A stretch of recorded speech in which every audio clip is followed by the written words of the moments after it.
Hoy con un invitado en los estudios de Caracol Radio para arrancar el programa.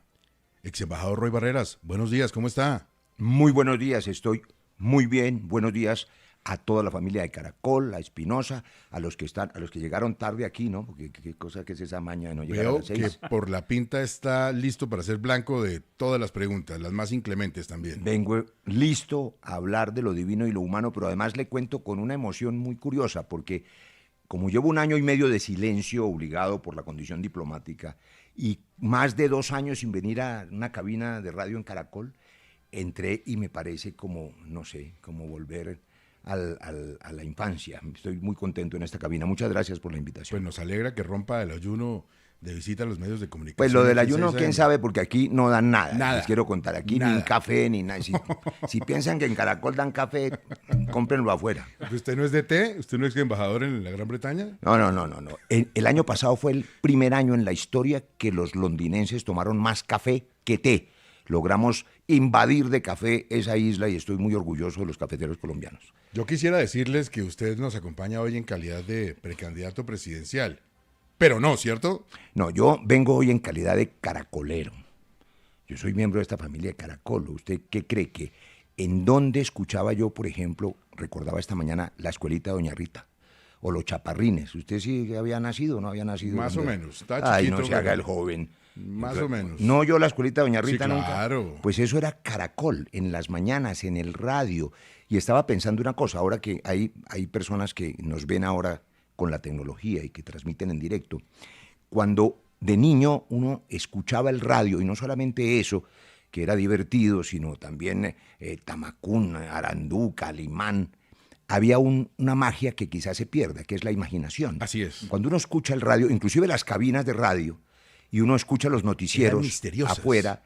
Ahora, hace poco, en Londres, que yo muy de madrugada ponía Caracol y las emisoras, uno se imagina los gestos de la gente, lo que dicen.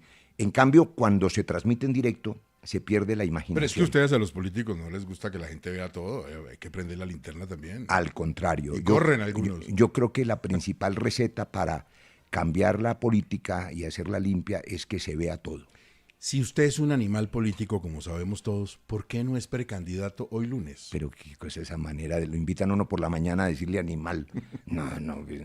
A ver, por varias razones, y se lo voy a contestar tranquilamente. A mí me parece que la mayoría de los colombianos sienten que hay una promesa de cambio que hay que cumplir, que faltan muchas cosas por hacer, que se ha generado un montón de incertidumbre por los cambios hechos o por los cambios prometidos. Yo creo que muchas personas, quizá la mayoría, sienten que es un poco como si la casa está en obra negra.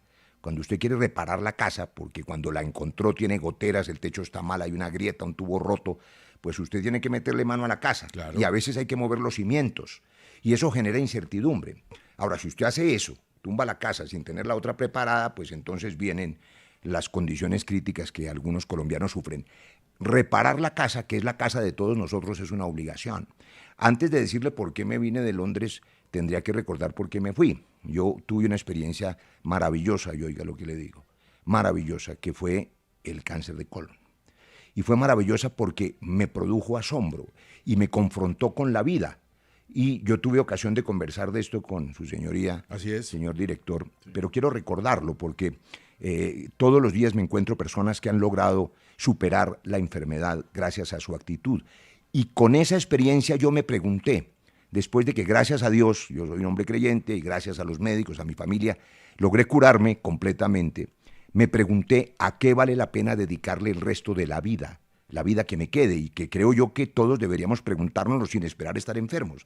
¿A qué vale la pena? La primera respuesta es a la familia, pero luego, cuando tienes la posibilidad de ocuparte de las familias de los demás, hay una causa que vale la pena. Me fui porque, primero, no me fui por voluntad propia, yo nunca me imaginé ser embajador en ninguna parte, y menos en Londres, con toda esa pompa monárquica.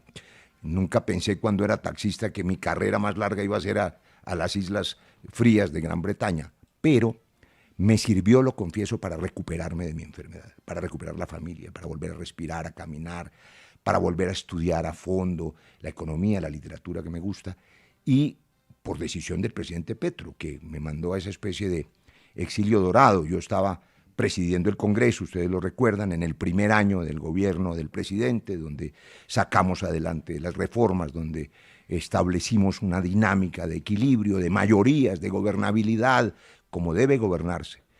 Tuve que irme por decisión del presidente, del Consejo de Estado, de los médicos, pero ahora que estoy sano, que tengo la energía y la fuerza suficiente, no podía quedarme allá. Pero un momento. Tenía que venir aquí porque me parece que tengo una obligación con este país. Un momento, que Vanessa tiene una inquietud de salud antes de que dejemos ese ¿Y tema. dónde está Vanessa? A ver, ¿Qué se Vanessa. hizo?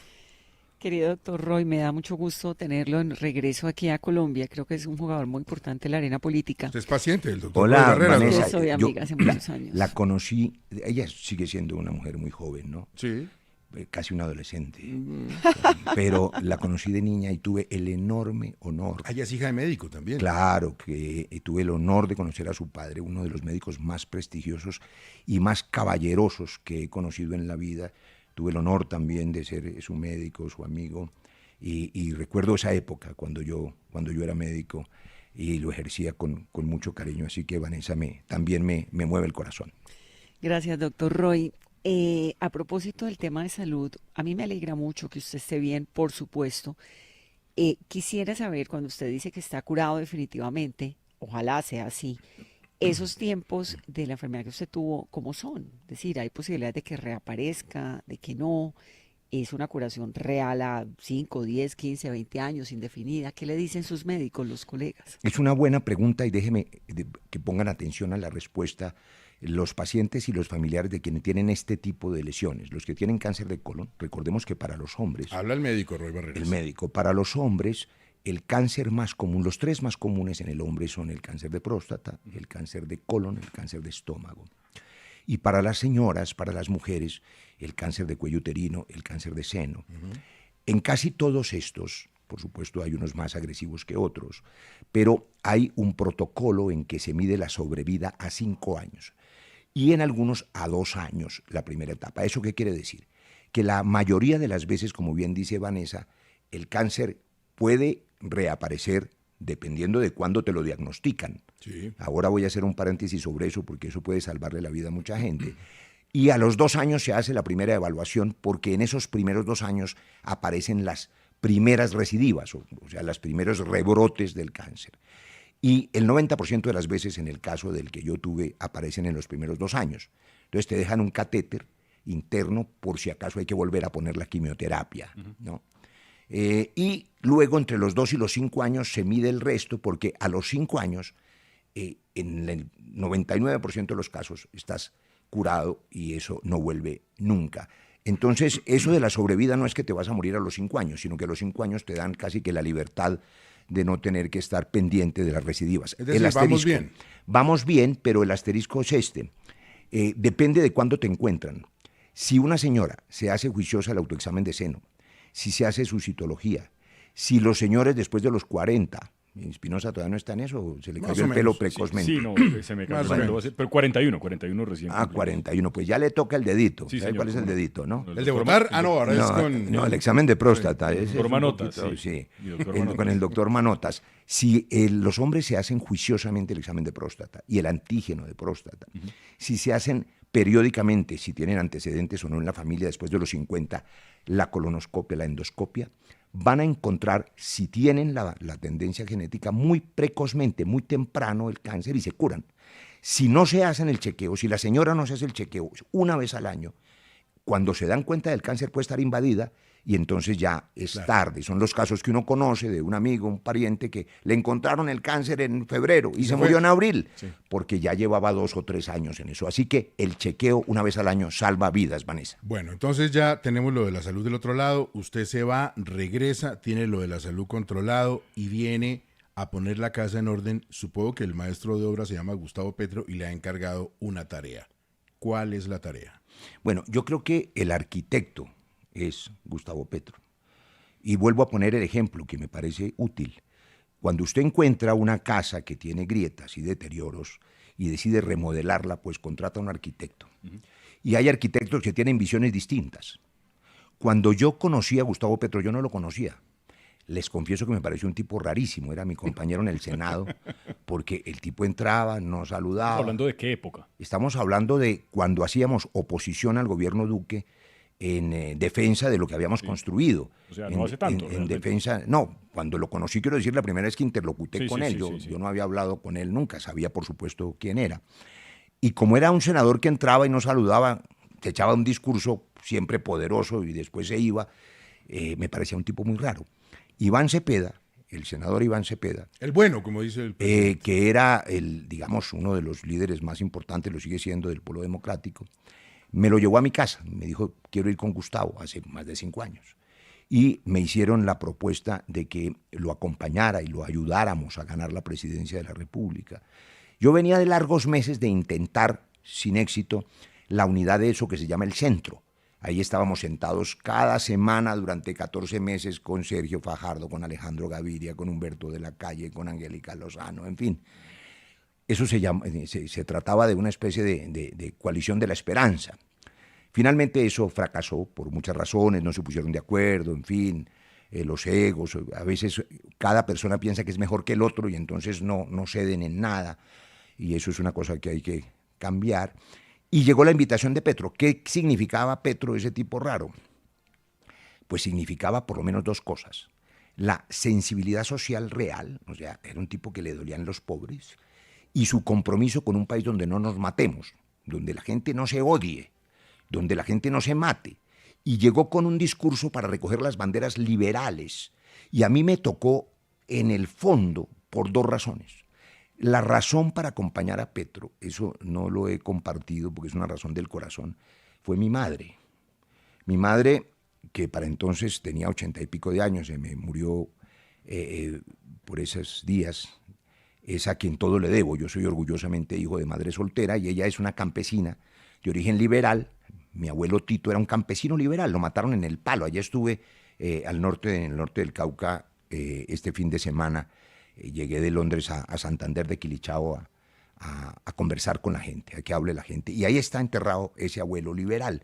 Entonces, esa mujer campesina, esa niña huérfana que terminó en Bogotá desplazada, como la historia de 9 millones de desplazados, sobreviviendo, era genéticamente liberal.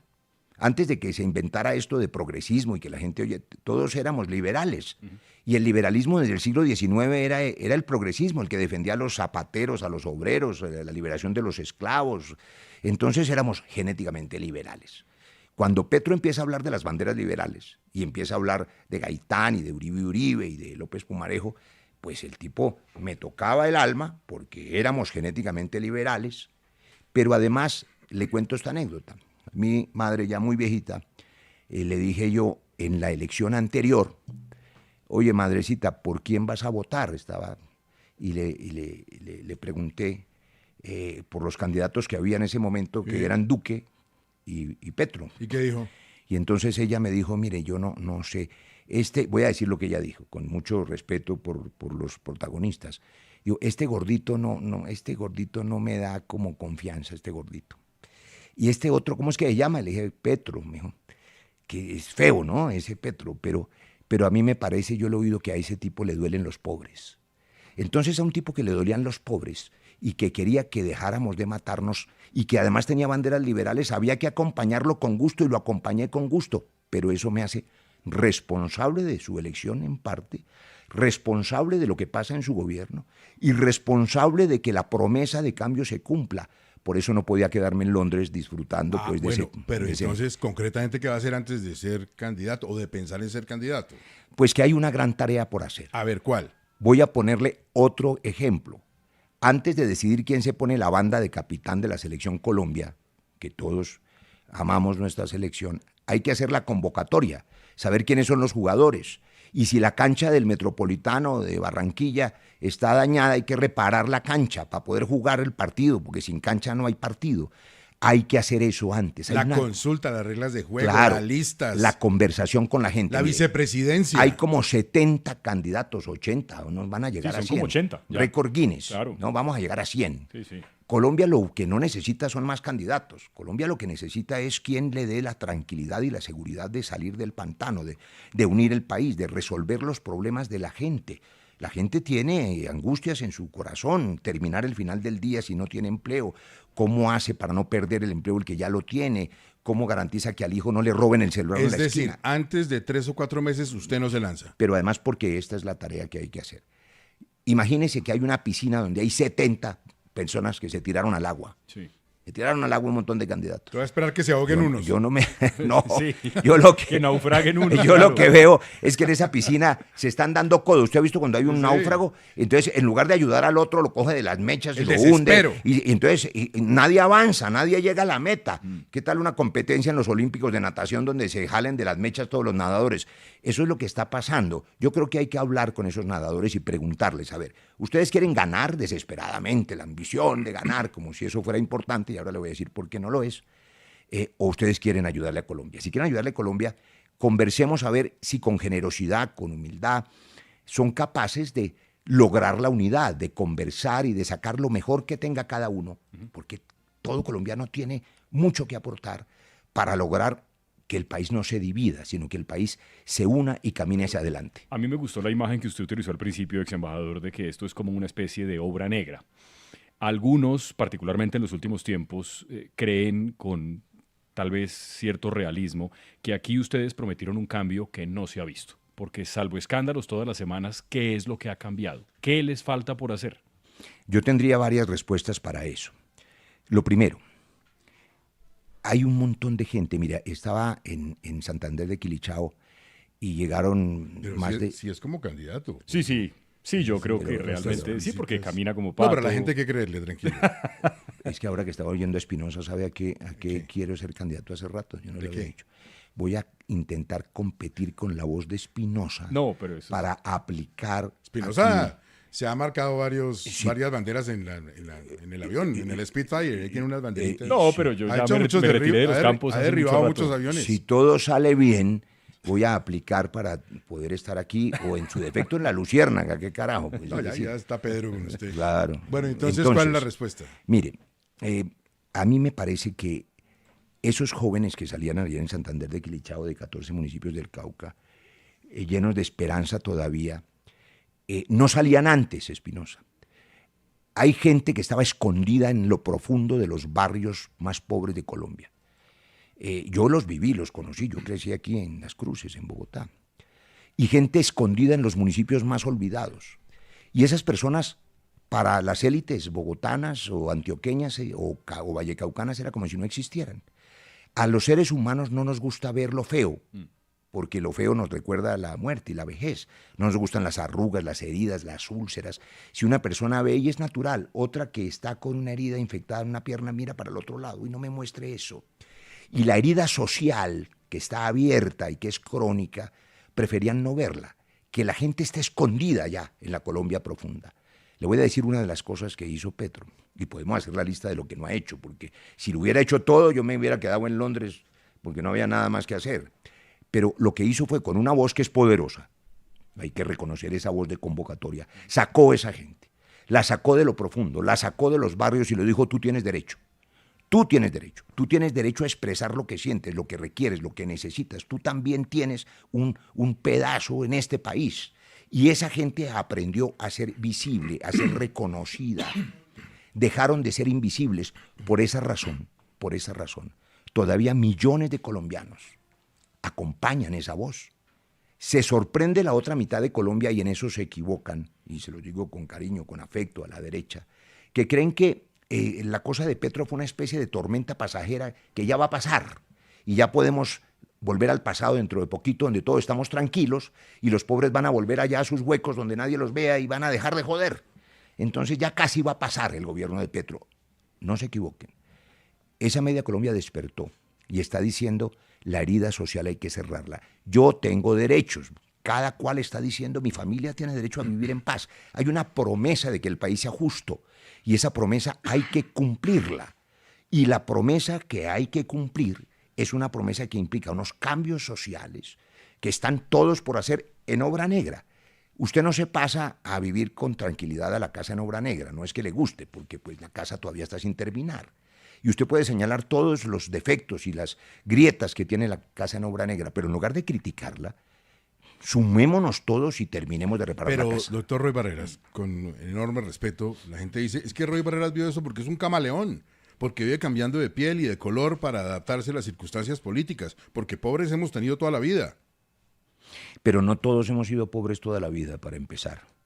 Yo pienso que las élites que han gobernado, pues a veces no tienen la culpa. Cuando nacen en cuna de oro, y estoy seguro, y ustedes no me lo van a negar, no conozco sus vidas, pero estoy seguro que ninguno de ustedes dos, ni ninguno de los que nos está, la mayoría de los que nos ven, nació en cuna de oro, ni fue heredero, ni tiene apellidos de élite, ni nació con la vida resuelta, sino que le tocó salir adelante con esfuerzo, camellando, gracias a una madre o a su padre quien lo tuvo, y que hoy pueden estar orgullosos de que fueron capaces de sacar su familia adelante camellando, casi que sin ayuda de nadie, porque no apareció el Estado para ayudarles.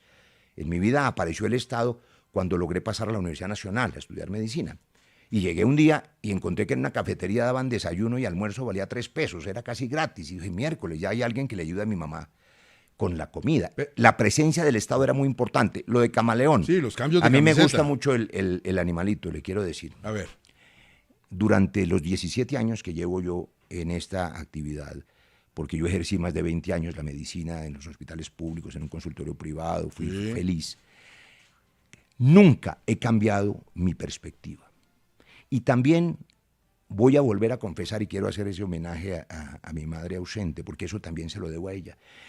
Muy pequeñito, cuando yo preguntaba, oye mamá, ¿y por qué en el colegio o en el barrio los demás tienen papá, yo no tengo papá?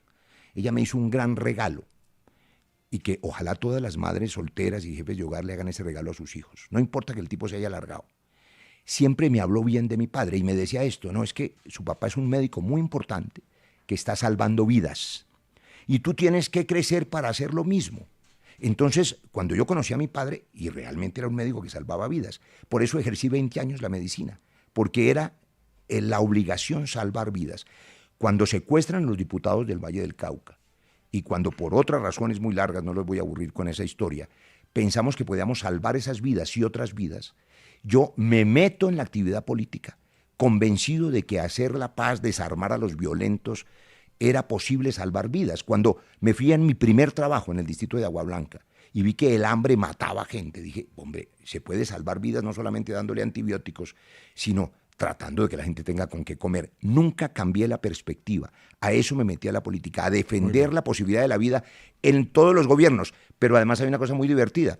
La mayoría de la gente cambia. La gente cambia de casa, cambia de trabajo, cambia de ciudad, cambia de país. usted también tiene derecho a cambiar. Pero es que no es que tenga derecho, es que hay que cambiar para buscar la felicidad y el objetivo. 10 millones de colombianos, y lo escuchan a usted afuera, Caracol se escucha afuera.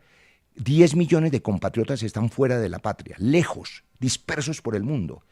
Una de las experiencias más lindas que tuve en este periodo en Londres es encontrar a un montón de colombianos y colombianas que se fueron del país expulsados por la violencia o por el hambre, buscando, cambiando tratando de sacar la familia adelante. Y esos colombianos, la mayoría de ellos, lavan pisos, llegaron a lavar baños, llegaron a servir de meseros. Apenas como para trabajar con David Racero. Y luego Que los pone a hacer de todo. trabajar de esa manera por en una el miseria. exterior. Mire lo que hicieron estos colombianos, si quiere ahora hablamos de eso. Pero estos colombianos, a los que hay que agradecerles, generan giros, hacen el mayor aporte a la economía colombiana. El año pasado más de 10.000 millones de dólares. En remesas, sí. Lo mismo que los ingresos de Ecopetrol y en algunas ocasiones más. Y no les agradecemos. Entonces, mire, esos colombianos cambiaron de vida y si no se olvidan de su pariente y le mandan un girito. Si el Estado, para poner ese ejemplo, les ayuda a que esas remesas se conviertan en vivienda en Colombia, por ejemplo, les facilita que ese dinerito no se pierda, Candidato. tenemos ahí una gran posibilidad. A ver, Diana Sarayla, escucha el no a un candidato Roy Barreras. Doctor Roy Barreras, usted dice que formó parte, se unió a este equipo que quería el cambio, pero que también está ahí para responder por esas cosas que no ha respondido este gobierno del cambio. Yo le quiero preguntar específicamente por este escándalo de corrupción de la Unidad Nacional de Gestión de Riesgo. Implica a ministros, implica a congresistas, implica a alguien tan poderoso como Carlos Ramón González. ¿Usted de verdad cree que esto es solo responsabilidad de Olmedo López? ¿Que aquí no hay manos del gobierno en sus altos cargos? Bueno, la justicia ya nos ha contado a los colombianos que hay varios responsables y que no es solo ese señor Olmedo. Pero antes le doy un paso atrás, Diana, con mi saludo. Cuando yo digo que si usted le apuesta, vota y ayuda a que un gobierno, el que sea, a que un equipo llegue al gobierno para hacer el cambio que la gente quiere, usted es responsable de lo que ocurra y tiene que venir a terminar de ayudar la tarea si no se ha hecho. Yo me fui en el primer año por las circunstancias que yo he compartido y por supuesto me hubiera querido quedar, Sí. le confieso, ayudando a gobernar, pero la decisión de la vida y de los médicos y del presidente fue otra. De manera que ni Diana, ni yo, ni los oyentes podemos responder por lo que hicieron personas que no conocemos, como el tal señor Olmedo. Pero lo que sí tenemos es la obligación de exigir que esos responsables y todos los responsables de uno de los dos cánceres, para volver al ejemplo que tiene la sociedad colombiana, uno es esa maldición del narcotráfico y otro es esa maldición de la corrupción, donde se roban las cosas de la gente, pues paguen y paguen ante la justicia. Yo creo que en eso todos estamos de acuerdo. Le voy a plantear los nombres de unas personas para que me dé su opinión sobre esas personas en 10 segundos de cada una. Nicolás Petro. Pues es un hijo de su padre, yo no lo conozco, pero... O sea, de tal palo, tal astilla. En las relaciones familiares, que entiendo que no se crió con él. Ok. Pero No, no, el presidente lo niega públicamente, él no lo crió. o sea, no conozco su vida familiar y me parece que en eso sí hay que ser profundamente, digamos, respetuoso de... No tengo ni idea cómo será esa vida. Gustavo Bolívar. Gustavo Bolívar es un hombre auténtico. Gustavo Bolívar es un hombre que ama al presidente y que él mismo lo ha dicho. ¿Y el presidente lo ama a él? Y, bueno, eso sí, pregúnteselo al presidente. Pero yo veo en Bolívar un hombre auténtico que se ha jugado esta segunda etapa de su vida con sensibilidad social. Siempre en cada dirigente depende de los métodos, de las formas, de las palabras. Una cosa que yo quiero resaltar, y también la decía ayer en el Cauca, es que hay que tener cuidado porque las palabras, cuando son incendiarias, cuando son violentas, pueden volverse violencia física. Una gran responsabilidad de todo dirigente es no incendiar el país, sino unir el país. Puede serse muy auténtico y puede serse tranquilo, o puede serse muy auténtico y puede serse violento. Tenemos que cuidar el lenguaje. Álvaro Uribe Vélez. Mi compadre, Álvaro Uribe Vélez, es el padrino de bautizo de mi hijo Simón, cuando la inmensa mayoría de colombianos, yo era médico, ¿no?, en esa época, cuando Uribe lo eligieron presidente en el 2002, yo no estaba ni siquiera en la política, era como para todos este señor que venía de Antioquia y que nos iba a salvar de la desgracia del Caguán, del fracaso de Pastrana, con la guerrilla en la esquina, y era como la salvación. Por eso ganó las elecciones. Millones de personas votaron. ¿Ya no cree en él? Votaron por Uribe, no, pero hace rato, como muchos colombianos. Votaron, y fíjese que en esa elección del 2002, a pesar de que el fracaso del Caguán, y yo como ciudadano no voté con él. Y hay una cosa curiosa, yo quería votar por otro tipo que yo no conocía, que me parecía un líder popular, que era Serpa, pero no podía votar por él porque venían del escándalo del proceso 8000. Claro. Entonces voté por una señora que veía en televisión que me parecía como que no tenía esos pecados, y le ayudamos a Noemí Sanín, y la conocí en esa campaña. Yo no voté por Uribe. Cuando conocí a Uribe, yo ya había sido elegido representante a la Cámara y él ya lo habían elegido presidente. Yo no le hice campaña a Uribe, pero en ese momento era la esperanza de recuperar la seguridad. No sabíamos los colombianos lo que iba a pasar detrás, no sabíamos de los falsos positivos que nos iban a mostrar, ustedes también los vieron, en unas bolsas plásticas negras en la televisión, los cadáveres, porque se estaba ganando la guerra, y cuando destapaban los cadáveres terminaron siendo 6.402 inocentes fusilados por la espalda, disfrazados. O sea, ¿se de arrepiente de guerrilleros. ese padrinazgo a su hijo?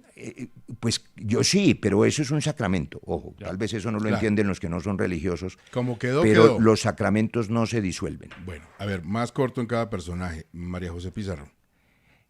Me parece una maravilla.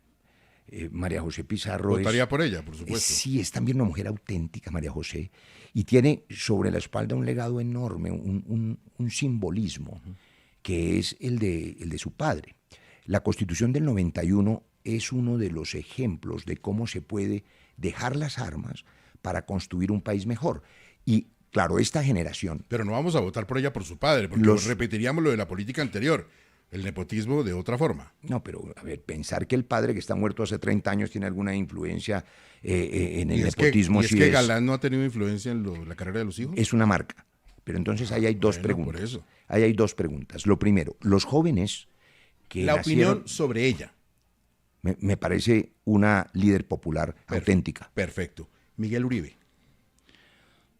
Ay, yo me prometía hablar bien de la gente y me prometí realmente, viniendo... No, pero incumpla hacia su acá, palabra. Usted es político, tranquilo. encontrar en cada dirigente o que se cree dirigente, como en el caso de Miguelito Uribe, alguna cosa buena. Pero le prometo que la voy a encontrar. Armando Sigo buscando. Benedetti.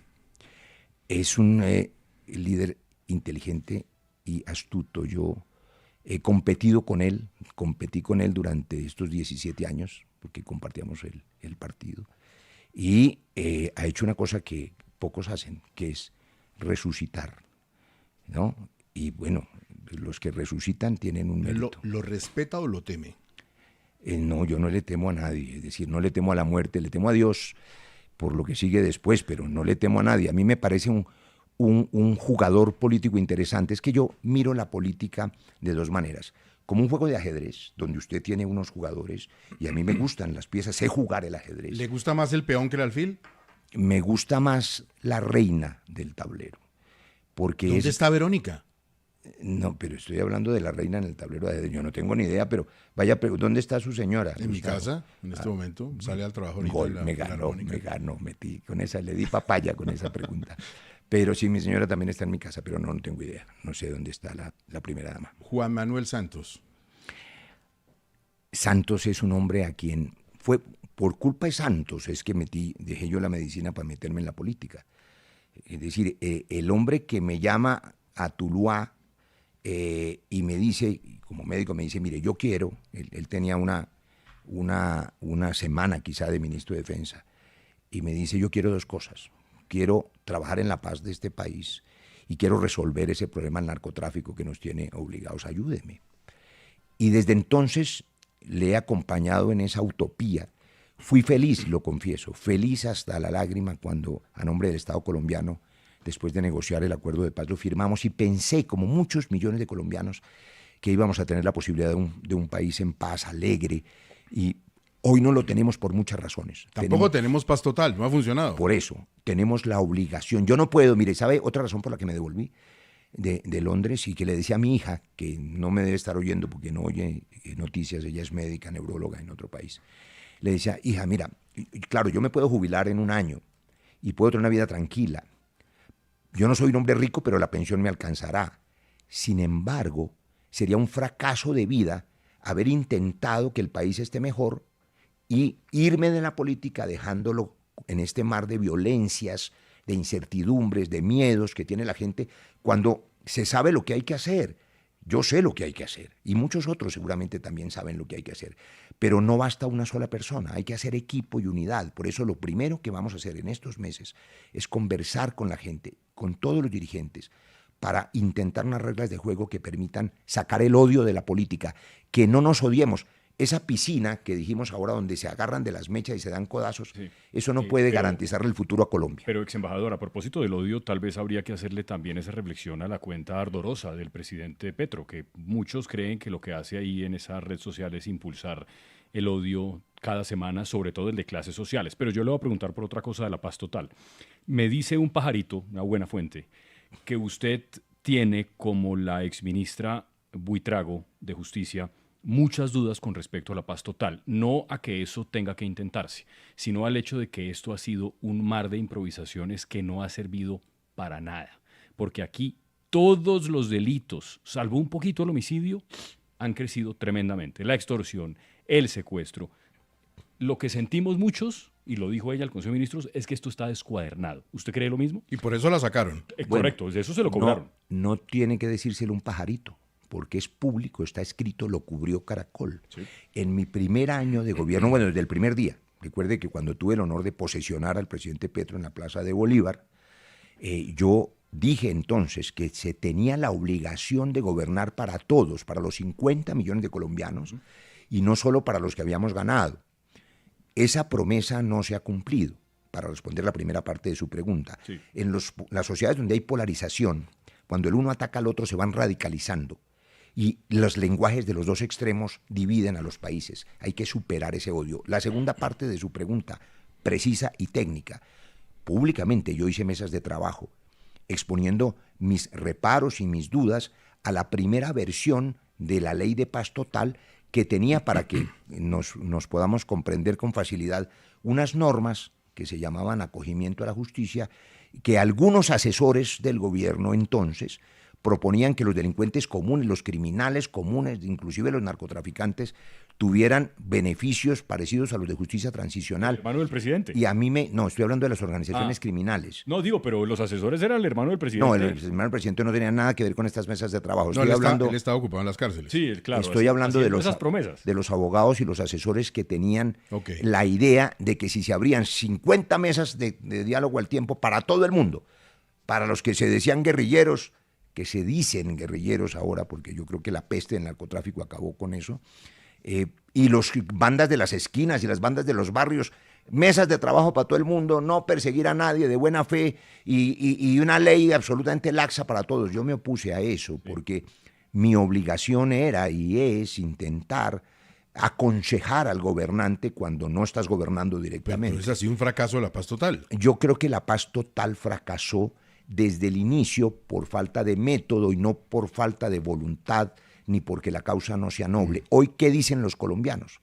Devuélvame la seguridad, garantíceme la tranquilidad. Pero la seguridad de la gente no solamente es que no le roben el celular. La seguridad de la gente es la seguridad de que tenga con qué comer al final del día. La gente, cuando le roban lo suyo, cuando le rapan el celular, imagínense una persona de estrato 1 y 2 que le roban el teléfono. Se puede demorar un año pagándolo a cuotas para poder tener ese aparato de nuevo, si le roban la motocicleta. Esa persona exige que le cuiden sus bienes, pero también quiere que no la sigan robando. Entonces no basta con coger al raponero o el atracador, sino que no le salga en otra esquina a otro, o que no lo suelten a los 3 días al que capturaron. Se necesita hacer una reforma a la justicia, se necesita que de esos barrios profundos no salga otro joven desesperado a asaltar porque el hambre lo saca a la calle. Entonces se necesita mano dura con los criminales, pero también se necesita cerrar la herida social. El que esté ciego frente a eso, seguiremos con un país dividido y con un país violento. Ex embajador, mucha gente dice que el presidente desconfía de un candidato netamente progresista porque de pronto no le atrae más votos. El caso de Bolívar, que ya se dejó medir en Bogotá, el caso de María José, que un candidato que no sea de la entraña del presidente, que haya llegado por el camino, que haya militado en otros partidos, como usted le aseguraría, primero, los votos obligatorios que el presidente diría, hay que votar por Roy Barreras, y segundo, pescar en otras aguas. Pero hay quien dice que en su primer día como presidente de la República, lo primero que usted haría es no contestarle a Petro, se acaba el petrismo y comienza el barrerismo en serio. Bueno, ni una cosa ni la otra. Primero, para tranquilidad de todos, de los que se creen de derecha, de los que se creen de izquierda, de los compañeros de lucha, Petro no le va a dar un guiño a nadie. Petro no va a imponer ninguna candidatura, porque lo ha dicho él públicamente. Es decir, él cree, y yo también, que esa decisión la toma el pueblo en las urnas. Por eso se proponen consultas, que hay que ver si se arman o no, porque hoy a esta hora la buena idea de hacer consultas es apenas una idea. Habrá consulta de la izquierda, habrá una consulta de una cosa más grande que Pero es el Frente usted va a Amplio. diseñar eso. Yo voy a ayudar con los demás a intentar esas reglas de juego primero, hacer la cancha antes de jugar el partido. O sea, no al dedazo, como dice Gustavo Bolívar, que no le jalaría. No al dedazo, Sí. no al dedazo. Aunque algún candidato que hoy dice que no le jalaría, hace apenas 2 meses decía que era mejor hacer encuestas que hacer consulta. Pero yo creo que la consulta popular, que se la debemos a la iniciativa de Luis Carlos Galán, porque exige que el pueblo participe, es un muy buen invento. Y eso significa que hay que intentarlo. Entonces no va a haber guiño de Petro. Petro no le va a dar el guiño a nadie. Además, porque él mismo es producto de una decisión popular. ¿Usted cree que alguien en la historia de Colombia le iba a dar el guiño a un tipo que venga de abajo? ¿Y usted cree Nadie. que si Por eso gana- nunca hubo un gobierno de izquierda en si Colombia. gana la consulta o las encuestas una persona que Petro cree que no tiene la posibilidad de ganar, cree que lo va a apoyar? Petro quiere ganar como todo el mundo, no perder. Yo creo que lo que quiere todo el mundo es que haya un gobierno que le resuelva sus problemas. Los políticos de oficio y los que están sobre todo ambiciosos por candidaturas, desesperados por tirarse a esa piscina, pues están pensando a ver cómo hacen para ganar. Pero yo quiero preguntar si están pensando cómo hacen para que gane Colombia. Entonces, ese es un asunto que le preocupa a los candidatos. Lo que sí es cierto es que para todos, para la gente que milita en la izquierda, para la gente que milita en el centro, en la derecha, yo les digo una cosa, el asunto no es ganar la consulta, el asunto es ser capaz de ganar la presidencia de la República para hacer lo que es necesario. Pero los votos en la consulta van a ser significativos. No, pues es una especie de filtro. Claro. Que Mire, como oiga, las eliminatorias. Espero que a muchos les vaya mejor que como nos está yendo con la selección Colombia, hombre, que con Lorenzo no sé qué ha pasado y estamos chilingueando. No, pero Oiga, este viernes ¿cómo- verá que eso cómo se- Este viernes nos va bien, ¿no es cierto? Sí. como usted habla de las encuestas, hay dos a los que les va bien en las encuestas, que son Amaya, el gobernador de Boyacá, y Quintero, el exalcalde de Medellín. ¿Cómo los ve? Yo no he visto las encuestas de Amaya en su gestión de gobernación, pero sí recuerdo las de Quintero. Me parece que son dos perfiles diferentes. Amaya es un hombre que se formó como un líder estudiantil y que tiene un mérito. Yo valoro mucho eso, venir de abajo hacia arriba, porque Sí. es que, pues perdóneme, pero es que esa es mi historia. Entonces, cuando a uno no le regalan nada y logra salir adelante, ese es un mérito que hay que valorar. Él votó en las elecciones pasadas por Rodolfo, lo invitamos mucho, no quiso acompañar esta promesa de justicia social que significaba Pero ahora Petro le hace cambio de luces. y ahora parece, yo creo que va a renunciar, supongo, hoy o mañana, para Tiene ser hasta el candidato. sábado, creo. O hasta el sábado, ¿no? Me parece bienvenido. Yo ¿Y creo que- Quintero? y Quintero ya anunció desde hace, como no sé cuándo, desde que era alcalde, que quiere ser presidente de la República. Bienvenido, pues hay mucha gente que quiere ser presidente de la República. Ahora, No le digo muchos- que hay 70 en la piscina. Muchos funcionarios de Quintero muy enredaditos Y judicialmente. mire ¿no? una cosa curiosa. Sí, señor. Hay unos funcionarios, perdón, unos aspirantes, es una campaña muy curiosa. Hay unos que dicen que les habló Dios. Sí. Hay otros que se creen Dios. Hay otros que son pastores de Dios. ¿No? Hay otros pastores falsos, como el pastor Saade. Y hay que desconfiar ¿Usted de cuál todo. es? Hay que desconfiar de todo. ¿Usted se que- cree Dios o le No, habló no, Dios? no, yo soy profundamente respetuoso porque pues yo soy un hombre creyente. A mí me parece que es inclusive abusivo pensar que el creador, que ese es otro asunto, que está presente en el corazón de la gente, se va a meter en la política. Es decir, Dios no va a participar en las consultas. Así que me parece que no hay que manipular ese nombre sagrado. Bueno, Diana Saray, la escucha. Ah, no, perdón un momento que Vanessa tenía una preguntita muy interesante sobre una función suya en la Gran Bretaña que ella la dejó con dudas. A ver. Es que al doctor Roy, que hizo un gran trabajo, como lo estamos escuchando ahora, con el consumo del café, por ejemplo, con los viajes de los colombianos al Reino Unido, etcétera, pues le tocó una decisión muy bárbara por parte del gobierno del Reino Unido, y es que nos volvieron a poner visa. Y eso, pues, no es una buena noticia, y lamentable o coincidencial, o no sé, ocurrió durante su presencia como embajador allá. ¿Por qué? ¿Qué fue lo que pasó allí, doctor Roy? Muchas gracias, Vanessa, por esa pregunta, porque claro, a uno le toca a veces bailar con la más fea. Y claro, fue una decisión brutal. Y voy a decir por qué brutal, porque hay que ser muy bruto, y uso esa palabra, para que esta ola de derecha en el mundo migratoria, antimigratoria, que desprecia a los latinos, que piensa que los migrantes son una peste, lo que está pasando en los Estados Unidos, en Alemania, en Francia, donde le cierran las puertas, le ponen muros a la gente que está tratando de salir adelante y creen que con eso resuelven problemas sociales. No resuelven nada. Mire, hoy puedo decir, por eso no podía dar entrevistas antes de salir de la embajada. Yo tengo que reconocer, como siempre, lo positivo, es decir, Londres es una ciudad muy bella, culturalmente es hermosa, la gente es amable, tuve la mejor relación posible con sus funcionarios. Durante un año, cuando llegué el primer día me dijeron que nos iban a poner visa. Logramos aplazar esa decisión un año, pero sin embargo cayó en una elección, en la trampa, el nuevo gobierno de Keir Starmer, de la ola antimigratoria, y prometió en campaña que iba a meterle mano dura a todos los migrantes. Y entonces castigó a cerca de 14 países, entre ellos Colombia. Cuando el problema no se resuelve de esa manera, primero me pareció muy injusto. Europa, hoy toda Europa es rica gracias a que durante 500 años expoliaron, saquearon, África, América, esclavizaron literalmente a la gente, se robaron todo. En los museos más importantes del mundo, todo lo que está expuesto es todo lo que se llevaron de América y de África y de Antiguo Egipto. Y ahora que se enriquecieron, durante las últimas décadas construyeron una cosa muy positiva, la democracia, un mensaje positivo de respeto a los derechos humanos, es muy importante el papel de Europa, pero se olvidaron que son ricos gracias a lo que saquearon. Y cuando los migrantes de África o de América tienen hambre y buscan una oportunidad de trabajar, entonces ahora les tiran la puerta en la cara. Un gran error, pero además, ¿por qué error? Porque Estados Unidos, por ejemplo, y Europa ha crecido gracias a los migrantes. Mire, ¿sabe qué está pasando?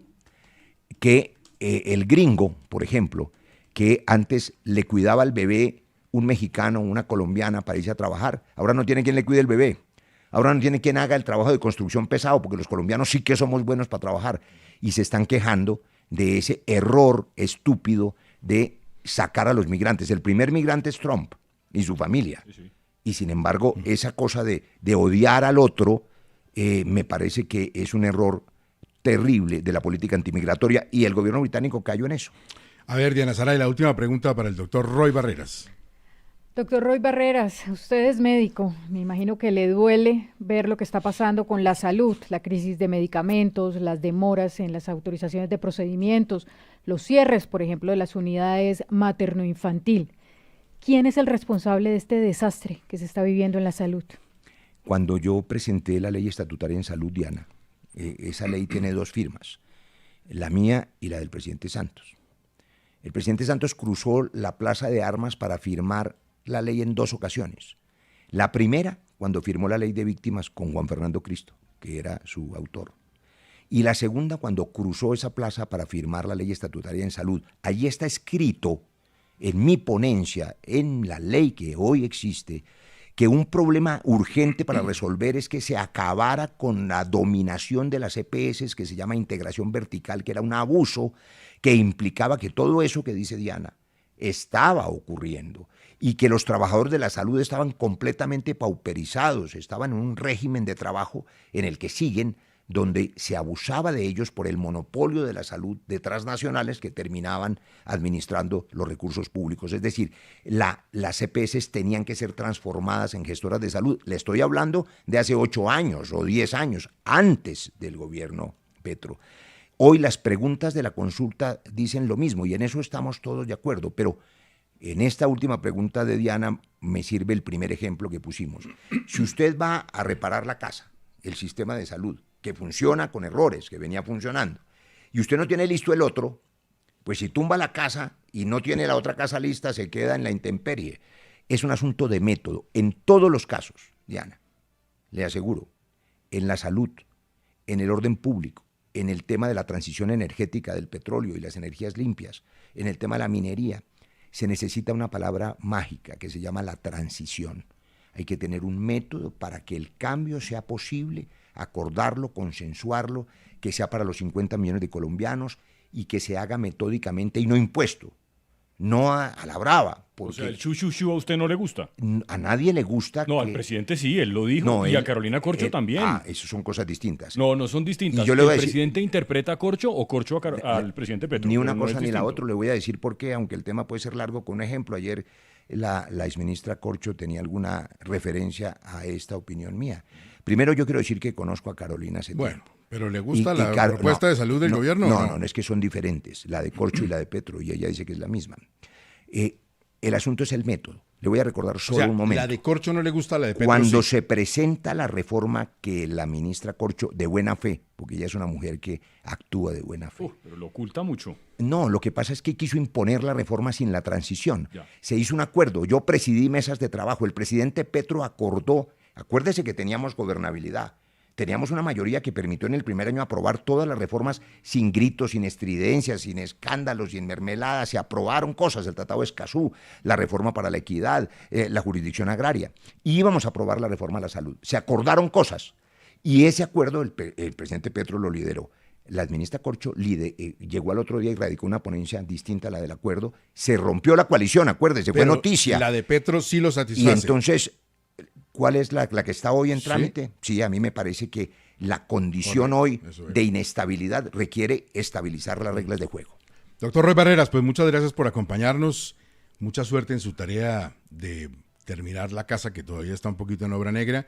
Y durante estos meses lo veremos como un actor político sin ser precandidato y trabajando precisamente en esas tareas que le encomienda el gran albañil Gustavo Petro. Gracias, Gustavo. Uno no puede llegar a tratar de armar la unidad imponiendo candidaturas, sino tratando de unir todos los esfuerzos para resolver lo que a la gente le importa, que es salir de la incertidumbre. Y claro que Colombia puede salir de la incertidumbre.